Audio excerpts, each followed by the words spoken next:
অত্যন্ত আনন্দিত যে আপনারা আসছেন।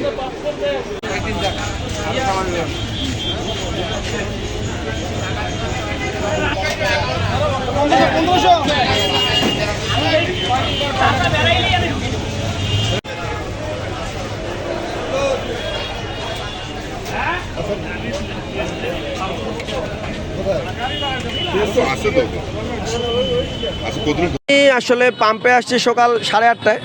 আমি আজকে ভাবছিলাম যে 8:30টায় যেহেতু আসছি আমি শুরুর দিকে সিরিয়াল পাবো, কিন্তু আমি এসে দেখে আমার গাড়িটা প্রায় 60 নম্বর সিরিয়ালে। এই যে তেলের সংকট, আসলে এই সংকট মোকাবেলার জন্য সরকারকে একটু গুরুত্বপূর্ণ পদক্ষেপ নেওয়া দরকার। 7টার দিকে আসছি, এখন এই লাইনে আসি, দেখি দেওয়া শুরু করলে এখন কখন যে পাবো সেটা তো বিচিত্র নেই। কতটুকু তেল দিচ্ছে তা তো এখন বলতে পারতেছি না, দিবে যে কতটুকু ভাবে দিলে ভালো বলতে, এখন সরকার যদি আমি চাইলে তো আর হবে না, তারপরেও আসলে আমাদেরকে নিয়মতান্ত্রিক দেওয়া দরকার। আমরা অনেকে চাকরিজীবী আছি, আমি এক প্রতিষ্ঠানে চাকরি করি অবশ্য, এখান থেকে যাতায়াত করি 20 কিলোমিটার 40 কিলোমিটার দিনে হয়, বন্ধের দিনে। এই জন্য আজকে আসছি, তেল যেভাবে হোক নিয়ে যেতেই হবে। আমরা তো মনে করেন অফিসের টাইম আমাদের 8টা, সেখান থেকে আমি 8:30 8:30 দিকে আসি, এখান থেকে দাঁড়ায় আছি। এখনও আমরা সেই সুযোগ পাইনি তেল নেওয়া। 3 ঘন্টা।